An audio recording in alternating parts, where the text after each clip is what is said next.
By all accounts, President Trump is desperately trying to find a way out of the Iran war. There are so many pressures coming up financially, diplomatically, economically, even agriculturally. A lot of things are pressuring against President Trump around right now, trying to find a way out of this. There are also, however, headwinds against that, and there are also pressures trying to keep him in the war, if not accelerate it. There are those who say, no, we just haven't hit them hard enough. And in the middle is President Trump trying to figure out what he's going to do. It remains to be seen which of these sides is going to win, but we know which side should win. And I'm going to show you that today. And it's definitely the side that says, get out of the war right now while it's only ugly, instead of staying in longer where it becomes catastrophic. And that is not a hyperbolic statement. It could get that way. Let's jump right into it. First of all, let's take a look at where Marco Rubio is. This is one of the pressures for us to get out of it, because we have an unintended consequence. I don't know why we didn't know this was going to happen at the beginning of the war, but we didn't. At least that's the claim. And now we find out what we're going to do with Iran in control of the Persian Gulf Straits. Iran now claims that they have a right to control an international waterway. What is the world going to do about that? Is the world going to accept that Iran now controls an international waterway? Because if the world is prepared to accept that, then be ready, because there's like 10 other countries that are going to start doing the same thing in their international waterways, or in international waterways near their countries. That's an unacceptable thing that they're trying to normalize. And yeah, look, why do we think that this has become normalized? Why does it exist at all? Look, if we had on our show earlier this afternoon, Joe Kent, who was on the inside prior to this war and confirmed that there were plenty of people in the intelligence community and even in some of the operational community that said, if you do this, he even pointed out that like decades ago, long time ago, many years, that there were examinations and computer simulations that were done. It said if we ended up going to war against Iran, they would seize the Strait of Hormuz. So what a shock. They did what logic would said. Well, now here we are, we have it. And so now then we're trying to find a way out of it. And look, there's huge pressure on, because that's keeping all of the oil and petroleum products, helium, aluminum, all kinds of stuff from getting out. And it's also harming all of our regional allies, because they're not getting income. They're also not getting imports, which they also need just for their country to run and operate normally. All those things were predictable ahead of time. We should have known it, but we didn't. So now then we're stuck. What do we do? Because Iran has taken control of it. They call it the Persian Gulf Straits Authority, and they're setting up toll booths, and you can't cross here unless you meet these criteria, et cetera. And these countries can't do it right now unless they pay a fee, part of reparations or something like that. And then right now they have attacked. Yesterday, the Iranian side has attacked a couple of ships that tried to pass without their authority. Now, as you're going to see in a minute, we have not been sitting passively by on that. And we've actually been taking some pretty aggressive counteractions also against Iranian shipping containers and tanker ships. We're going to get into that in a second. But you see, Rubio's trying to just talk his way out of this. Well, if we let this get away, if we let this pass, then other countries are going to be able to do it, et cetera. No, they're not. I mean, the only reason this one happened is because we attacked them and were oblivious to the likelihood that they would do this. Now, in these other straits they're talking about, the Malacca Straits, et cetera. Now, if you want to get stupid, if anybody wants to get stupid there and they want to go in and attack one side or the other and give the attacked side motive to do so, then I guess it's possible you could get it. But the lesson to learn is not, hey, let's go in militarily and conquer Iran so that we can get them out of the straits. The message is, don't go to war against somebody who's on one side or another of an important waterway and strait, and leave them no outcome except to seize control of the waterway. That's your real lesson here. But now then, what are we going to do? Believe me when I tell you, if there was any path to a military success where we could force them to open it up to the straits, we wouldn't have trotted Marco Rubio out there on a visit to the Pope and to try and shame countries into do it, I guess, to try and shame the Iranians into it by, well, we can't let this happen because bad things are going to consequence. That's not going to work. But that does show you that there's a lot of pressure on it. Well, that's not the only pressure we got. he's not exactly going to help his cause out here. And again, he kind of doubles down on a mistake he made yesterday when he said something like, I can't remember the exact phrase about Iran, but their brain is crazy or something like that. He kind of doubles down on that. And again, he seems to be really liking, I guess he's been around Trump too long now, and he's forget about the diplomatic language that you're supposed to use as the chief diplomat in America, the Secretary of State. And he's talking about dumb countries. If you fire at a U.S. Navy ship, what are we supposed to do? Say, oh, there's a ceasefire, we're not going to shoot down your drone. That's a stupid question. That's a stupid position to take. Of course we fired back at them. They were shooting at us. That's what I would expect to do. Only stupid countries don't shoot back when you're shot at, and we're not a stupid country. Yeah, now, only stupid countries don't shoot back when you're shot at. That's important to point out here. Now, his claim is, man, we just had these ships in the middle of the strait. All we're doing is just patrolling around, and bam, Iran came out of nowhere, violated the ceasefire, and attacked those ships. And we told them what was for. We hit their bases in Bandar Abbas and Kashim, and I think one other location. And yeah, we hit them back, and we hit them hard because they hit us first.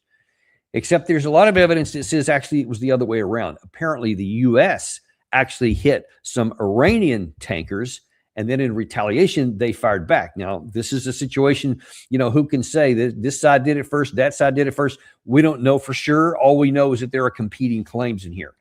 That was from last night, though. Now, what is not up for debate, because it was claimed by Central Command, and that is today the U.S. disables 2 more vessels floating in the blockade of the Gulf of Oman. That's today. And you see this ship that's burning in here now. These are tankers that belong to the Iranian side here. So what do we think is going to happen with that? Do we think that the Iranian side is not going to shoot back? Actually, I'm sorry. I just got a notice a few minutes ago. I asked Professor Morandi, who we've had on the show several times, I said, what will Iran do if we continue to do this? And he says, Iran is going to strike UAE oil facilities and other targets in the UAE. So at least as of right now, we haven't seen that happen yet. But apparently, because of these strikes today, Iran is saying, okay, we fired at your ships the other day, and apparently Iran claims that they hit our ships. We claim that they didn't, that all of our defensive measures worked, and the few cruise missiles and I guess speedboats and drones that may have been attacked were knocked out, and none of them got through. Now, maybe that was in fact true. Maybe it's one of the few times we actually told the truth. Oftentimes it's easy to tell the truth when it's into your favor. So maybe all of our defensive measures did work. Maybe they didn't do a big swarming attack, but something small that our defenses could handle, and we knocked it out. Well, then the lesson learned for the Iranian side is don't go after something that has really good anti-ship, anti-missile defenses, and instead go after a softer target like in the UAE. Now, we're going to wait and see how that's going to happen. But if you're trying to find a way out of this, that's not helping your case any. And we have to just ask the question, what is the intent of this operation here? Is this just to say, hey, let's just keep putting more and more pressure on the Iranian side, that will make them capitulate, and that will compel them into finally having an agreement that we like, and that will have enough pressure on them, et cetera. We just showed you yesterday the Washington Post article that revealed that the intelligence community said that, as a matter of fact, that won't work, that you can do this for months and that they can endure all this pain. They've got a lot of experience with it. They have redundancies built in. They have whole systems expecting this kind of thing to try and mitigate against it. And of course, culturally, they know how to suffer. We've made sure of that for decades. So if that's your intelligence community, and as Joe Kent told us this morning, that was the case before the war, but it has been validated absolutely in the near term, then why are you still taking actions that can spawn and spark a renewed conflict? If there is no reasonable chance to think that's going to actually accomplish anything of value, sure, you can do it. You saw in the video there. Yeah, it's a tanker sitting out in the middle of nowhere. Naturally, we can hit anything we want to. We've got plenty of weapons that can do that, whether it's a Hellfire missile or a long-range cruise missile or almost anything. We can knock that stuff out. Air-to-air, air-to-ground missiles, we can take it out with any kind of number of things, and obviously we did. Or a ship-to-ship missile. But towards what end? And if that's going to cause Iran to, in the first place, attack our warships, and what happened then? Allegedly, they were all defended. But how many times will that be the case? What if instead of firing 2 or 3 anti-ship missiles or 2 or 3 drones, a handful, 5, something like that. What if the next time they say, you know what, we're going to send 100, 150, because however many anti-ship missiles that we have to intercept these missiles, they're very limited. We don't have that many. And now they've already used some number of them. So what if now they come in there and they say, okay, all you got to do is Google it. Anyone can. How many anti-ship missiles does a cruiser carry? And whatever that number is, I haven't Googled it, but it's out there somewhere. You just say, okay, we'll like have 2x that number and we'll attack it with. So when they fired off all their interceptors, if it's 100% successful and knocks every single missile or drone down, what's going to happen when the next missile comes in and your math, you get mathed out of the way? You see what I'm saying? If Iran chooses to do that, it's a math problem for us. The technology is great, apparently. Apparently, there's been a number of attacks, according to the chairman of the Joint Chiefs of Staff, General Kane, on Monday. I think it was Monday, earlier this week. He said that we'd had 10 such attacks against our ships and none had succeeded. So if he's telling the truth, and it seems like at least some of these have happened, then our defenses are pretty good. The technology is pretty good, but it's a math game. It's a numbers game. And the day that the Iranians decide to swarm it with more targets than you can knock out of the sky, your ship is going to be helpless. I mean, that's just self-evident. And the more we keep doing these kinds of things, the more we give the Iranians the justification to retaliate, just like he said, only a stupid country wouldn't retaliate. I mean, does he not realize that that applies to everybody? I mean, maybe the answer is no, but it probably should. But all this continues to say, hey, we've got to find a way to get out of this. And doing something like this that could potentially ramp it up, that ain't helping. That's not working towards any of the potential 3 outcomes that we talked about. And as a reminder, there are 3 basic possibilities and 3 options that President Trump has. He can either go like Mark Thiessen and Jack Keane and General Kellogg said, and we're going to show you some more about Thiessen here this morning, something that happened this afternoon, actually, after our first show. He can either listen to them and double down and restart the war. He can just say, you know what, we're just going to keep the blockade on, and we're going to see if that intelligence report was true. We're going to see if we can outlast them multiple months, if we can roll through the summer and make them cry uncle first. That's number 2. Or number 3 is you can, as Joe Kent talked this morning, just declare victory and leave. Yay, we won, and spin it into however you want to, and then just walk away and say, hey, we're no longer there. There's no more blockade. So we lift the blockade. So there's every reason for the Iranian side to do it. And they definitely will, because it's in their self-interest to do so. They desperately want that blockade gone. So then they'll open the gates up and they'll also let other people through with a price, because they, as Rubio talked about, they have this toll booth, basically this system called a toll booth. It's not a physical thing, but they have a toll booth system set up so that if the people pay the price, they can get out. And again, that's in Iran's effort, because then they also get additional cash. So they have incentive to let other countries' stuff go through there. That's the ugly version, and the only one that has a chance to keep this from escalating higher. So the pressures are definitely on President to do that. But now Rubio also talked about some tactical red lines. Have you conveyed any red lines to Iran? Well, the red line is clear. If they threaten Americans, they're going to get blown up. I mean, that's how much clearer can you be than that? If you are a missile launching guy and you fire a missile at the United States and we saw you fire it, we're going to hit you. Of course we are. Who doesn't do that? Unless you want to get your ship sunk. I mean, we're not going to let our ships get sunk by the Iranians, but they bring out these little Boston whaler fishing boats and they try to swarm you. We're going to blow those boats up if they're coming towards our boats. I don't know if that's a red line, but I hope they know it is by now. Well, I think they do by now. I don't think anybody was confused about that before. But the question is, were we confused about that? And given this action right here, I have to wonder, because that's, again, folks, that's today. That's after last night when we knew it spawned some attacks. Then we did some more this morning. And this isn't just, turn around. This is, I'm attacking your ship and we're blowing a hole in it and we're setting it on fire and we're disabling it. It's a big issue here. And now, of course, you disable a ship like that. You can't just hit it from a distance and say, thumb your nose at them and walk away. You're going to have to take control of that vessel. You're going to have to send some tugboats out, something to get it. You can't just leave it drifting out in the Persian Gulf, because it could crash into something else, or it could have an ecological disaster, depending on what else on board. I don't know if there's any oil on those particular ships we hit or not. But just the danger of a ship just drifting in open waters is a threat to all the shipping that's still in there. So that's more resources that we have to apply to get into this, and that just increases our risk here.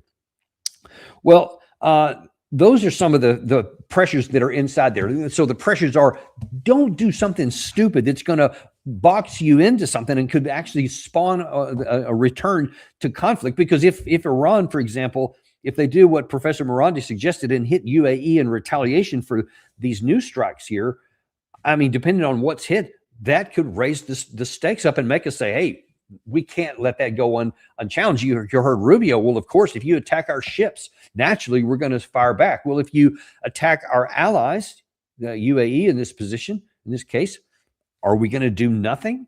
Because I don't think that that's much of an option. If you literally do nothing, if you attack an Iranian ship, Iran strikes back and hits UAE, and we do nothing, then you genuinely do run the risk that you'll lose your allies, because they'll see you took action that got us hit, and then you did nothing in response, and now they're going to be angry about that. And it's not going to be too many more of those before we start losing allies, and then the war cost us even more than I thought. That's where we are. That's one thing. Let's look at a couple of others. Mick Mulvaney, who's this, I think it was on CNBC here. He's talking about some of the other issues that are putting pressure on President Trump heading into the midterms. In terms of the way you think the Republican Party is thinking about this right now and what it could mean for the midterms? They want it over, and they want it won. Trump has done a really good job, I think, in the last couple of weeks, much better than the administration did at the outset of the war, defining what success looks like. And success looks like no Iranian nuclear program ever and the Straits of Hormuz open. Okay, that was not entirely clear going into the war, but it's clear now. And what Republicans want is the war over on those terms so that we can get things as close to back to normal as quickly as possible. Everybody knows if you go into August and September with $4.50 gallon of gas, it doesn't bode well for the incumbent party. So they need this thing to be finished.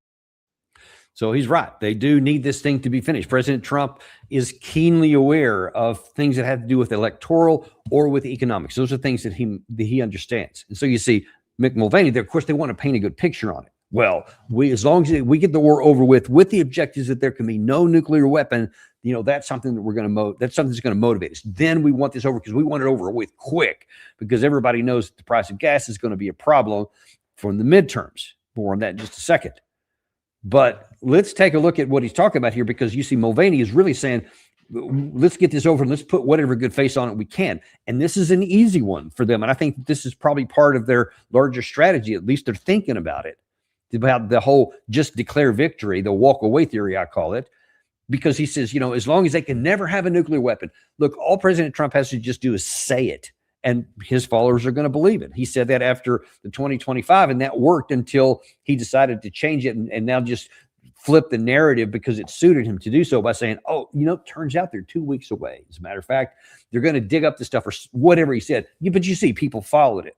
Well, he actually maybe previewed this a little bit a couple of days ago when he says, their nuclear program was at the bottom of all these three mountains, and we knocked that out. I mean, it would take them 20 years to recover from that kind of stuff. And if they ever go back, if they ever start digging, we're going to start bombing. I think it was on Jesse Waters the other night. I think I showed you that clip there. So they're laying the foundation for that, for the whole walk away thing.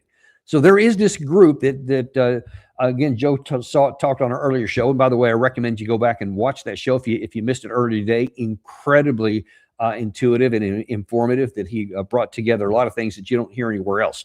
I don't want to repeat all that show. Definitely go back and watch it. But it turns out that there are more. This is being reported here right now. I haven't seen the Atlantic itself, but apparently President Trump really, really, really wants the war to end, and he is convinced that he can sell any sort of agreement as a win, 5 advisors and say to the Atlantic. Now, my whole just thing is that I'm all about telling the truth. And I think that we should be honest with people. And that's been what at least I want to be my brand, that I'm going to tell you the truth. We're unintimidated and uncompromised. It's literally our slogan here. But in this particular case, I mean, everybody knows the truth, and we're going to continue to call it. So there's actually no tremor of the truth here. But in terms of what he can do, who makes a living on saying whatever he wants to and doesn't care about the truth, if he says this, if that's what it takes for him to get this war over with, and to listen to these 5 people, to listen to what Joe Kent was saying, and just declare whatever you want to get it off, I'm okay with that, because all the alternatives are worse. The alternatives are you go back into active combat, or you try the wait them out theory. And intelligence is telling us that's not going to work. Any kind of an examination of Iran is going to tell you the wait them out theory is not going to work.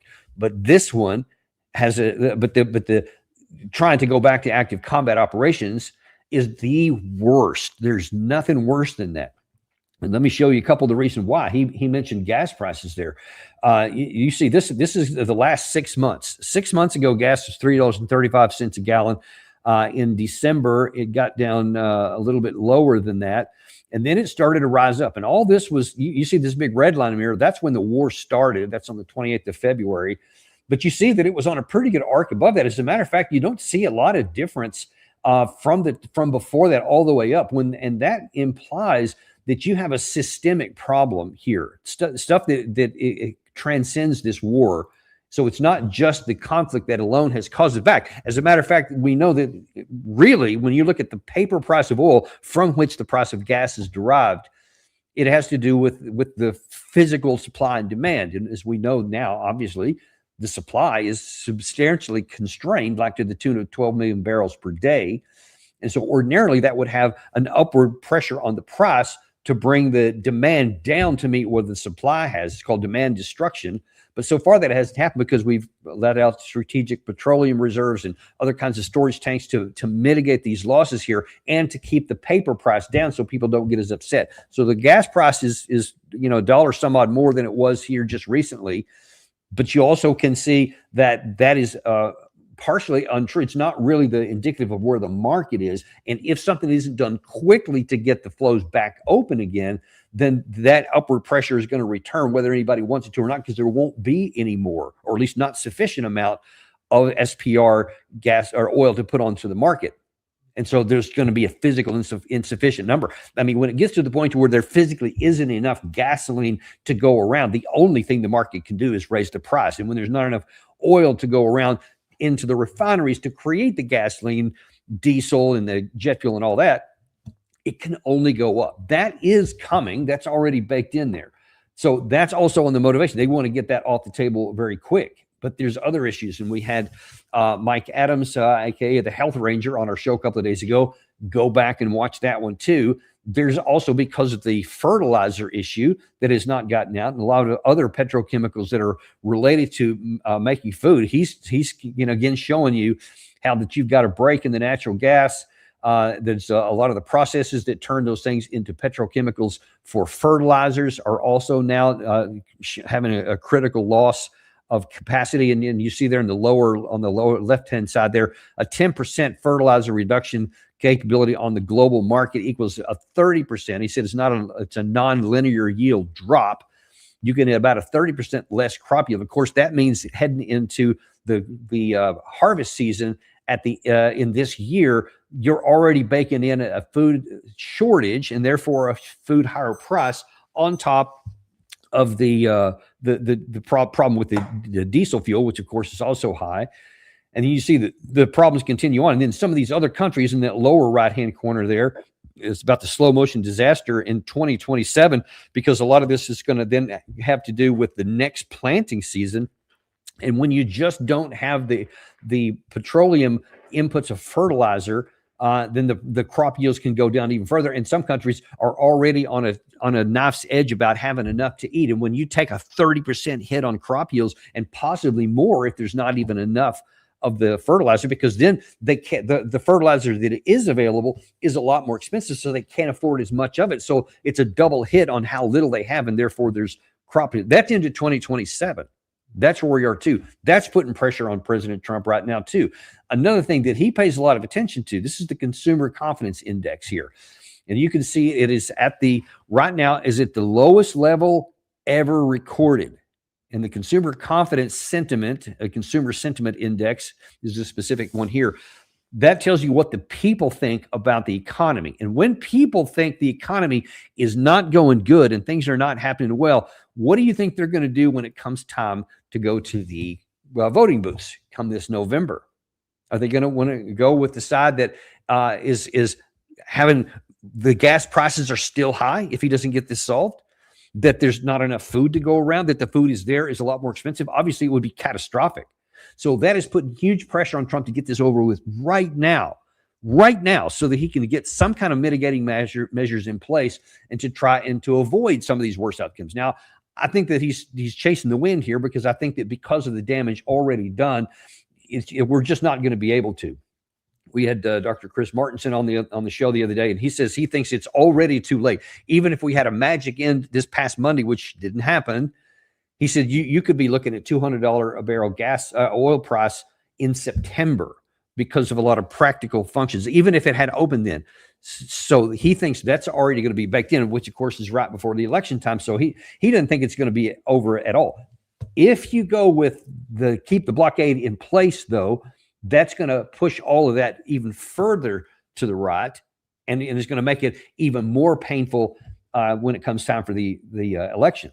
But if you go and listen to that other group, I just showed you there, the Atlantic is saying that there's a group of 5 different folks on the inside. They're advising President Trump to do everything Joe Kent talked about on our show earlier today, which is the walk away theory. There's another group that's saying, hey, let's double down.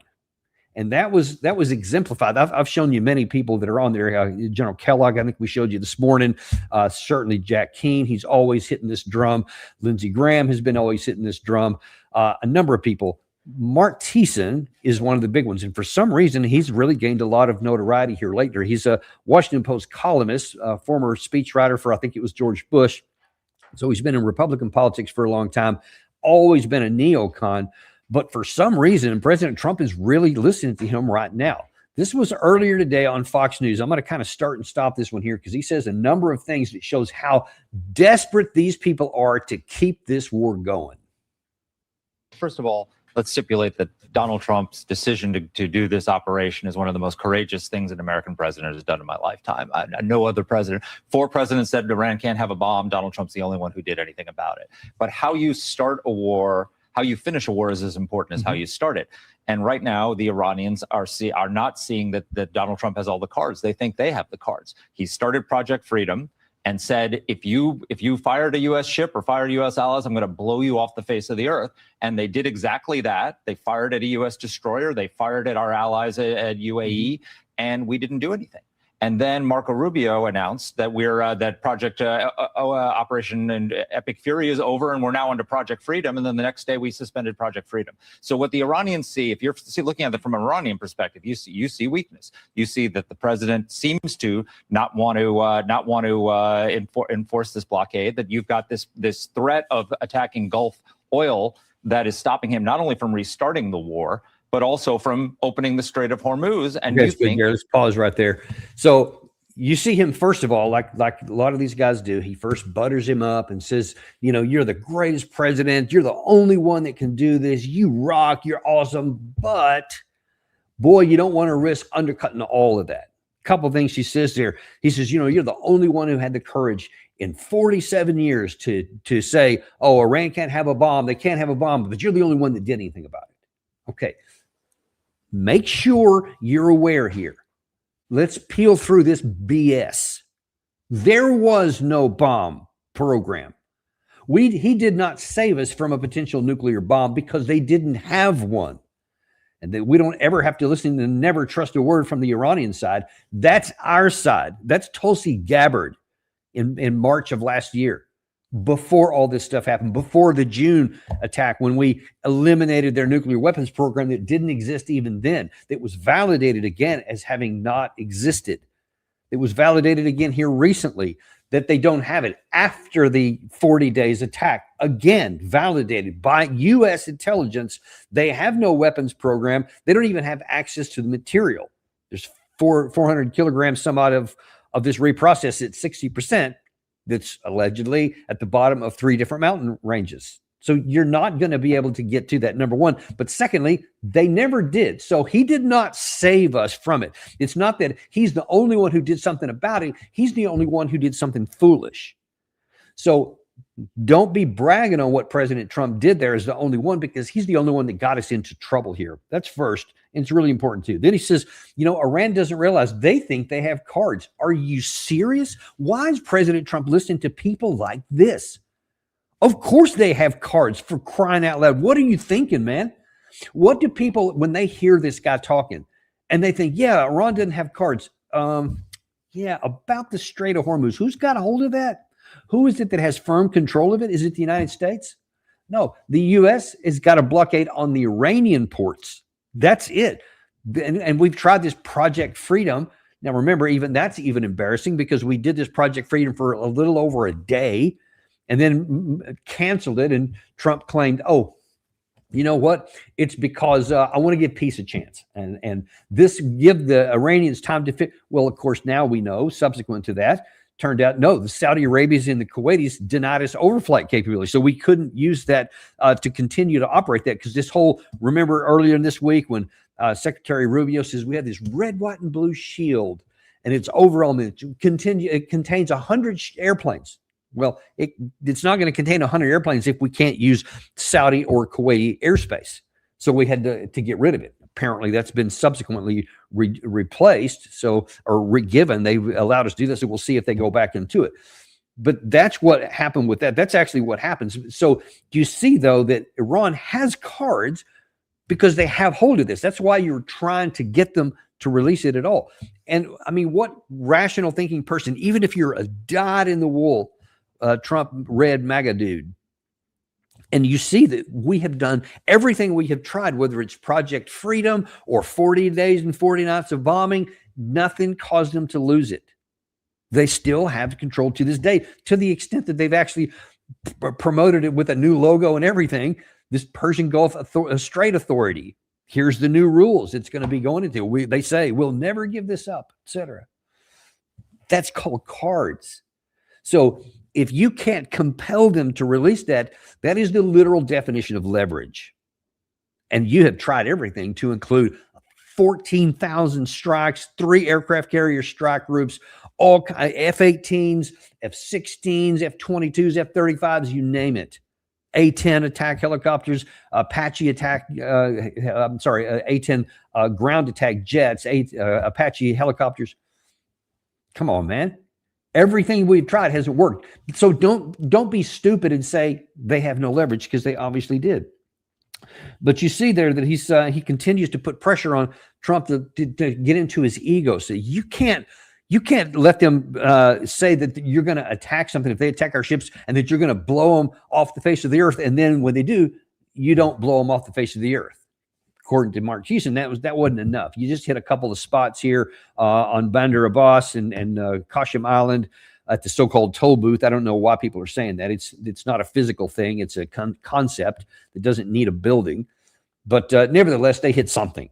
But then that's it. And President Trump was very clear to say this is not the end of the ceasefire, so we're not going back into all this. Now, we'll see what happens next. But Mark Thiessen wasn't finished. He went on.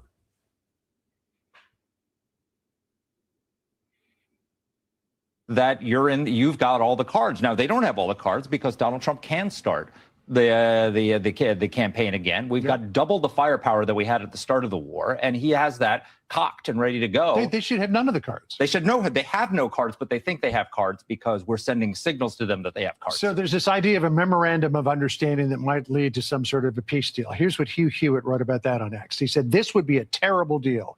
I hope the terms of any deal would be significantly stricter. No enrichment ever. Highly enriched uranium to us, stat. No more proxies. Turn on the internet. President Trump never gives up leverage. Why would he start now with Iran on the ropes?" And then this from Ari Fleischer: "This is a far cry from unconditional surrender." Yep. There's a certain zigzag quality to where we are in terms of decision making. So Trump is trying to get a deal, and I understand that. But the fact is, the Iranians are not going to give him a deal when they're emboldened. They think that they are dictating the pace of play, and so he needs a reset in order to show them who's really in charge. What I would do if I was him is I would finish what he started. Reopen Project Freedom, open up the Strait of Hormuz, and tell the Iranians that if you fire on our Gulf allies and try to target their oil infrastructure, we're going to destroy your oil infrastructure. We're going to blow up Karg Island. Okay, that's good enough right there, Gary.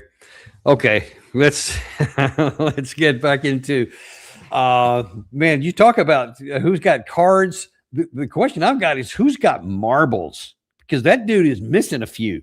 Okay. I mean, let's just look at a few of them here. And it's not just him. I mean, the anchor there was talking about Hugh Hewitt, Ari Fleischer.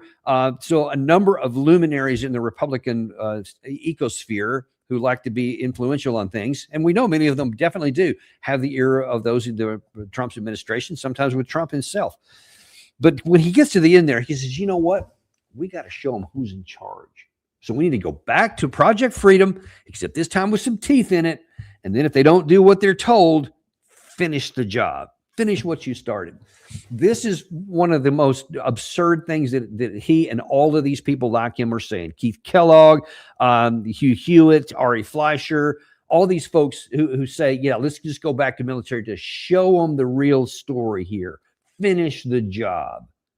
So do you imagine Mr. Fleischer, Mr. Hewitt, Mr. Thiessen, General Kellogg, do you guys think that from 40 days and 14,000 targets that we were this close to getting it done? Boy, if we'd have just hit that final President Trump called 25%, then they would have collapsed. But we stopped in the middle of it for no reason. That we thought we had gotten them, we could finish the job, that we could have done it, and we just stopped for no good reason.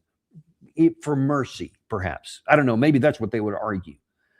You know how ridiculous that is?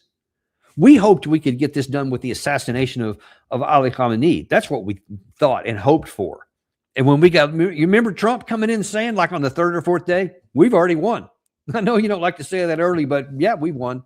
He said it again the other day. We won. Obviously, we haven't won. But that's what he thought was going to happen. He thought with all of our firepower, and then with all this stuff he keeps talking about, we've destroyed, et cetera, then if we've won, if they're that weak, if they have no cards, then why is the damn strait closed? See, these are the questions that the people that they're talking to and the people that they're trying to convince somehow don't ask the obvious questions. If all of these things you say are true, if all we have to do is just go back and finish the job, then why did we pause in the first place? Why would the people from the position of strength have a ceasefire and stop the war when we're this close to taking what we wanted? The obvious answer is we never were. As a matter of fact, all we did was exhaust our arsenals of the key weapon systems, THAAD, PAC-3, JASSMs, Tomahawks, all these things that are crucial to our offensive and defensive capacity. We came close to exhausting a lot of them. ATACMS, long-range missiles as well, ground attack missiles. And it didn't move the needle. It blew a hell of a lot of stuff up, killed a few thousand people, apparently, definitely just damaged a lot of infrastructure. It's going to set Iran back for a long, long time trying to recover all these things, even if they come up with the money. The damage has been substantial, but it didn't move the needle on the things that matter. Who's in control of the strait? Who's in control of the government? How many long-range missiles do they have? And about their support to the allies, and of course, the reprocessed material and the capacity to enrich. Have you done anything on any of those with 14,000 missiles in 60 days? The answer is no. So to go back now and saying, well, we'll just try it again is number one, just on that point alone is absurd, because obviously it's not going to work. You didn't even move the needle on those things. And with a country that already went through an 8-year war and lost hundreds of thousands of people and never gave up, they're not going to give up after a few days and a few weeks of a war now. And you've proven it both in 2025 and again now. That's the thing that's driving me crazy, is that there's also the logic issue, but there's the physical results issue. You have physical evidence that it's not working.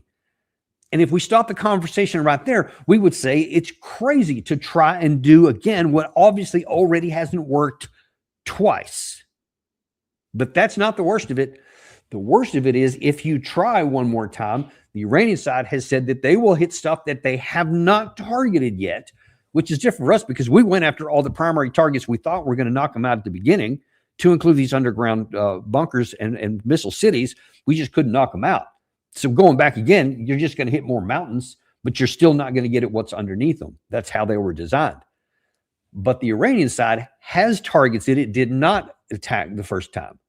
It can go after more water treatment facilities, desalination plants, energy infrastructure that these countries have, fuel transport pipelines. They can go after the reprocessing facilities themselves. They can go after the oil wells themselves. There's a whole list of things they have not attacked at all. And you heard Mark Thiessen there saying that's what we should do to Iran. And it will hurt them. There's no doubt about it. It'll hurt them. But there's a country that can survive that. But these Gulf countries, they can't survive that. It could devastate it could knock all these countries out of power, and cause a massive exodus of the country because they can't support their people if they don't have the income from oil, especially if they don't have desalination plants. If President Trump listens to somebody like Mark Thiessen, Keith Kellogg, Lindsey Graham, Keene, you listed all these guys. If he listens to these people, he is going to cause so much harm. Worrying about the election in November is going to be the least of his concerns. He's going to have to worry about getting impeached for taking us into a disastrous, destructive war that is causing famine around the world, incredibly high prices here at home, prices on everything. You talk about the consumer confidence index being in the basement already. It'll go off the chart because people will be hurting and they're going to be looking for somebody to blame. And when they don't have, it's going to be like, it could be, in this scenario, it'd be like the worst of COVID, except for with no obvious end ramp. It's not going to be because of a government policy that you can just turn off. It'll be because of physical scarcity. So if President Trump has any worries at all about November, then he needs to tell Mark Thiessen to shut the hell up. All of these guys, just tell them to shut up. And whoever these people are that the Atlantic is reporting that he's listening to, he needs to give them a megaphone. Those are the guys that he needs to start putting on Fox News, Newsmax, One American News, giving interviews to their papers, whatever. Those are the people that need to be elevated so that he can start setting the stage for doing the declare victory and walk away thing, because that's exactly what he should do. I'm a strong advocate of that because it's the only thing that makes any sense. The war should never have been started. So now that we've gotten ourselves into something that can't be extracted without cost, that's no longer an option. We've got that baked in because of deciding to start something by listening to these kinds of people, the Mark Thiessens, Kellogg's, etc. He listened to them at first, and that's what has us in a no-win situation here. There is no win. Understand that. There is an extraction that puts a Band-Aid over a gaping chest wound, because that's all that's left to us now. But that's still better than listening to these guys and trying one more time to prove them wrong at profound consequence to our country and our allies around the region and around the world, because Asia and Europe will be suffering as well. And Africa will be really suffering.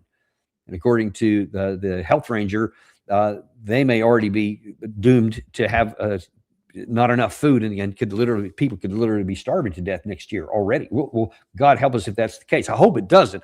I hope that with some mitigating factors, we can make sure that doesn't happen. Getting out of this war is the best way to give us a shot at mitigating that, so none of it has to happen. We get into this, we restart this war by listening to these guys, and everything bad is on the table then. Who knows where it's going to happen? Well, listen, that's the issue I wanted to bring here on the table to you today. But there's one other thing that bears commenting about. Gary, if you can bring that new Truth Social up by President Trump regarding the ceasefire in Russia and Ukraine, because that's something that's also come out just since we were on last. And I did want to mention that. You remember last week, President Trump announced that Vladimir Putin, that he had like an hour and a half phone call with Vladimir Putin. And as we discovered when we did some searching underneath it, it was actually at Putin's initiative. It wasn't Trump's initiative. It was Putin's. And you may recall they had a few headlines that said they were floating the idea of a ceasefire. And that's it. Just no explanation. And I said, well, what are you talking about? Like having us to stop that war? Well, no, it turned out that President Putin was saying, hey, how about on our Victory Day celebration around May 9th, we have a temporary ceasefire, and and who knows, maybe that can lead to something else. That's what he said back then.